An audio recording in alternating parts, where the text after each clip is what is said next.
قال رسول اللہ صلی اللہ علیہ وسلم انہا ستکون فتنۃ، ان قریب ایک بہت بڑا فتنہ رونما ہوگا۔ حضور نے خبر دی فتنے کی۔ حضرت علی فرماتے اس پر میں نے عرض کیا، میں نے عرض کیا مل مخرج منہا یا رسول اللہ، اے اللہ کے رسول اس سے نکلنے کا راستہ کون سا ہوگا؟ دیکھیے یہ لکھا ہوا ایگزٹ، نکلنے کا راستہ، اور عام طور پر آپ نے دیکھا ہوگا بڑے ہالز میں یہ سرخ روشنی ہوتی ہے، اس میں اس کا اہتمام کیا جاتا ہے کہ اگر خدا نہ خواستہ کوئی حادثہ ہو جائے لوگوں کو معلوم ہو نکلنے کا راستہ کون سا، یہ مخرج ہے۔ حضور نے خبر دی کہ فتنہ ہوگا۔ تو دیکھیے میں ایک بات عرض کیا کرتا ہوں، ذرا توجہ کیجئے، ہمارا حال کیا ہے؟ ہم بڑے ریشنلسٹ قسم کے لوگ ہیں، یہ زمانہ ریشنلزم کا ہے۔ اگر ہم ہوتے تو کیا پوچھتے؟ وہ فتنہ کیا ہوگا، کیوں ہوگا، کہاں سے آئے گا؟ ہمارے سوال یہ ہوتے ہیں، کب آئے گا، کیوں، کہاں، کب، کیسے؟ ان سب کی حیثیت علمی سوالات کی ہے۔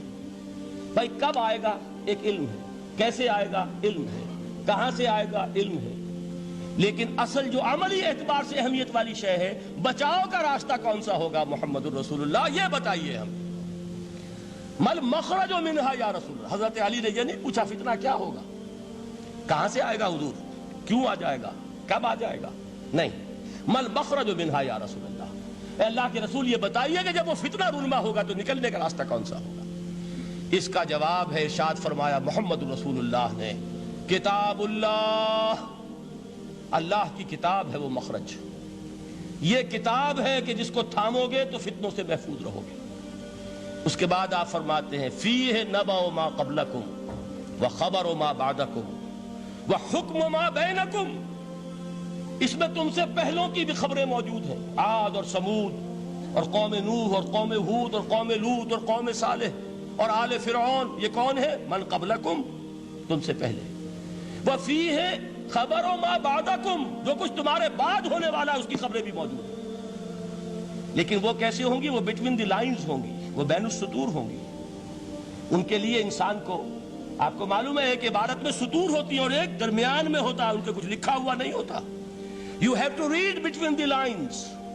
قرآن میں بعد میں آنے والے حالات بھی درج ہیں، لیکن اس طرح نہیں جیسے کہ پچھلے حالات درج ہیں۔ اس کے لیے ذرا ان ڈیپتھ پونڈرنگ اوور، غور و فکر اور تدبر کی ضرورت ہوگی۔ وَحُکْمُ مَا بَيْنَكُمْ، اور جتنے اختلافات تمہارے اندر پیدا ہوں گے تا قیام قیامت، ان سب کا فیصلہ بھی اس کتاب میں موجود ہے۔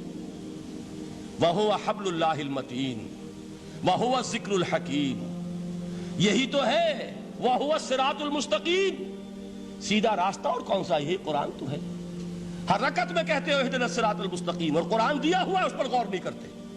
عجیب تماشا ہے ہمارا، نماز کی ہر رکعت میں اهْدِنَا الصِّرَاطَ الْمُسْتَقِيمُ، اور حضور فرمایا وَهُوَ الصِّرَاطُ الْمُسْتَقِيمُ، صراط مستقیم یہ قرآن ہی تو ہے، الذکر الحکیم یہ قرآن ہی تو ہے، وَهُوَ حَبْلُ اللَّهِ الْمَتِينُ، اور یہی ہے اللہ کی مضبوط رسی۔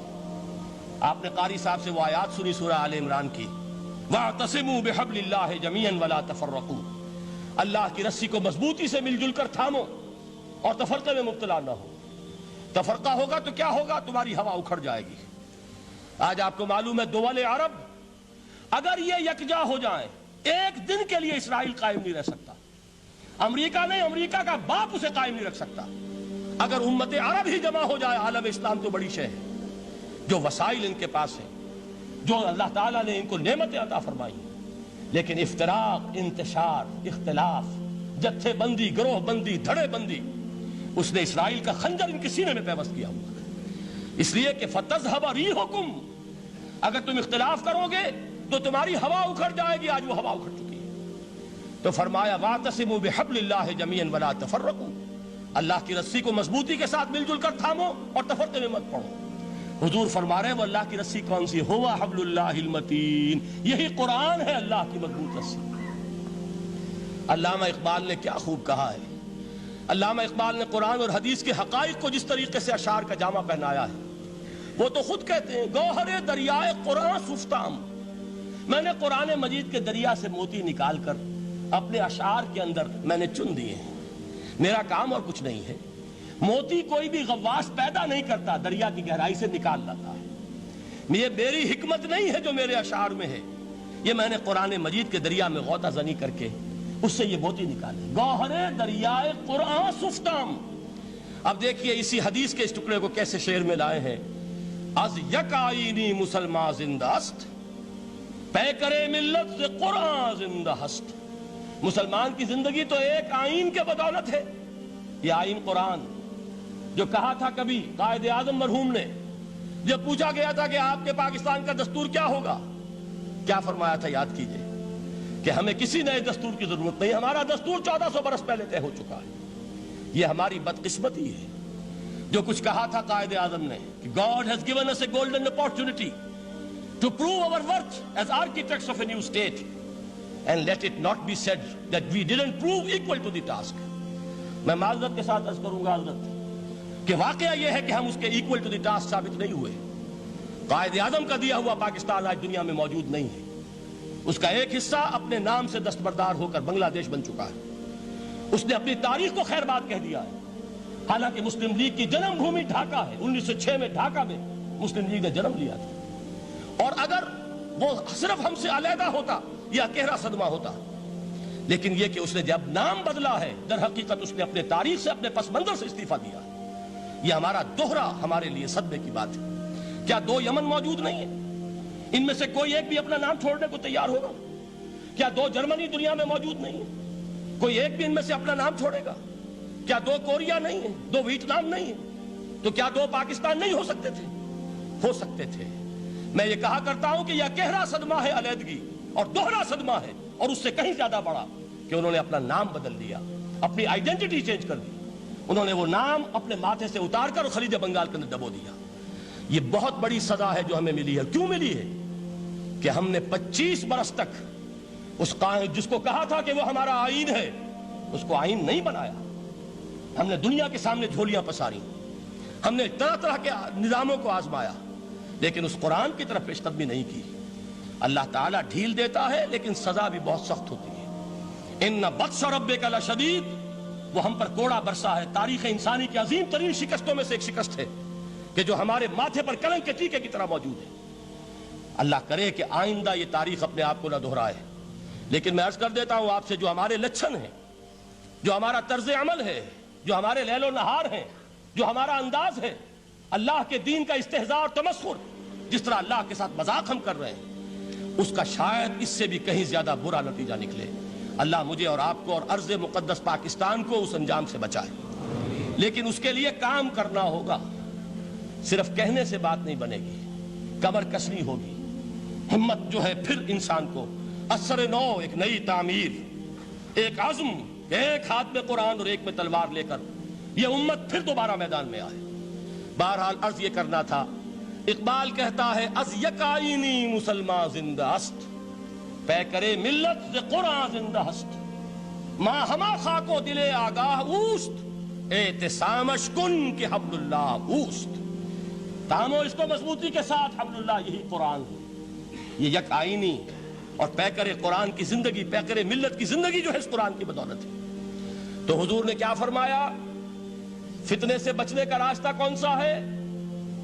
کتاب اللہ فیہ نبأ ما قبلکم وخبر ما بعدکم وحکم ما بینکم وہو الصراط المستقیم وہو حبل اللہ المتین وہو الذکر الحکیم۔ ایک 3 جملے اور سن لیجئے۔ هو الذی لا یشبع منہ العلماء ولا یخلق عن کثرت الرد۔ یہ قرآن وہ شے ہے جس سے اہل علم کبھی سیر نہ ہو سکیں گے۔ ولا تنقضی عجائبہ، اس کے عجائب کبھی ختم نہیں ہوں گے۔ یہ ہیروں کی وہ کان نہیں ہے کہ جو کبھی خالی ہو جائے کہ سارے ہیرے نکل چکے، اب مزید ہیرے نہیں ہیں، نہیں، علم اور حکمت کے ہیرے اور ہدایت اور حکمت کے موتی اس میں سے ابد الآباد تک نکلتے رہیں گے۔ ضرورت صرف کھودنے کی ہے۔ میں نے وہ لفظ استعمال کیا تھا، آج کا قرآن کھودنا ہوگا، آج کی ہدایت اس قرآن سے نکالنی ہوگی۔ قرآن جب نازل ہوا آن دی سرفیس، بالکل ظاہر وہ تھی اس کی ہدایت جو اس دور کے لیے ضروری تھی۔ ہمیشہ کی ہدایت اس کے اندر رکھ دی گئی ہے، اس میں مضمر ہے، اس میں چھپی ہوئی ہے، اس کے لیے تدبر کی ضرورت ہے۔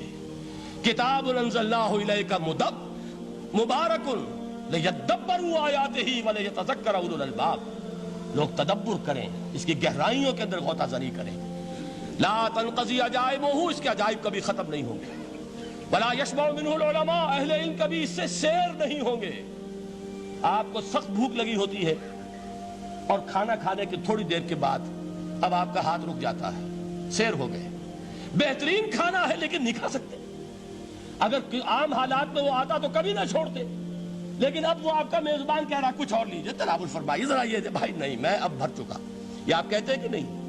حضور فرمایا یہ قرآن وہ شے نہیں ہے جس سے اہل علم کبھی سیر ہو سکے، ان کی پیاس بڑھتی چلی جائے گی، ان کے اندر quest of knowledge, search for wisdom بڑھتی چلی جائے گی۔ کبھی بھی انسان یہ محسوس نہیں کرے گا کہ مجھے جو لینا تھا میں لے چکا، بلکہ یہ کہ جیسے جیسے قدم آگے بڑھیں گے تہذیب کے، تمدن کے، علم کے، اتنے ہی قرآن جو ہے وہ آگے بڑھتا چلا جائے گا ہر دور کی رہنمائی کے لیے۔ لا تنقضی عجائبہ ولا یخلق عن کثرت الرد، بار بار کے پڑھنے سے اس پر بوسیدگی طاری نہیں ہوگی۔ دنیا کی اور کتابیں ہیں، ایک دفعہ پڑھ لیں گے، دو دفعہ پڑھ لیں گے، تین دفعہ پڑھ لیں گے، چار دفعہ پڑھ لیں گے، پھر جی نہیں چاہے گا۔ لیکن یہ کتاب وہ ہے، امام شافعی کا میں واقعہ آپ کو سناتا ہوں۔ وہ یہ کہتے ہیں کہ ایک مرتبہ میرے ذہن میں یہ سوال آ گیا کہ اجماع کے لیے بھی قرآن مجید میں کوئی سند ہے، دلیل ہے؟ سب مانتے ہیں کہ اجماع جو ہے سورس ہے قرآن کے اسلامی قانون کی، جس پر کہ امت کا اجماع ہو جائے۔ تو کہتے ہیں میں نے 300 مرتبہ قرآن پڑھا اول سے آخر تک، صرف اس دلیل کی تلاش میں۔ 300 مرتبہ مجھے نہیں ملی، 301ویں مرتبہ جب پڑھ رہا تھا مجھے روشنی مل گئی۔ وہ یبتغی غیر سبیل المومنین کے جو الفاظ آئے ہیں، نولیہ ما تولی ونصلہ جہنم، جو کوئی شخص مسلمانوں کے راستے کو چھوڑ کر کوئی اور راستہ اختیار کرے گا ہم اسے اسی کے حوالے کر دیں گے اور جہنم میں پہنچا دیں گے۔ معلوم ہوا مسلمانوں کا جس پر اجماع ہو جائے اس کو بھی ایک سند حاصل ہے۔ یہ مسلمانوں کا مجمع علیہ ایک راستہ ہے، اس کو بھی ایک سند اور دلیل کی حیثیت حاصل ہے۔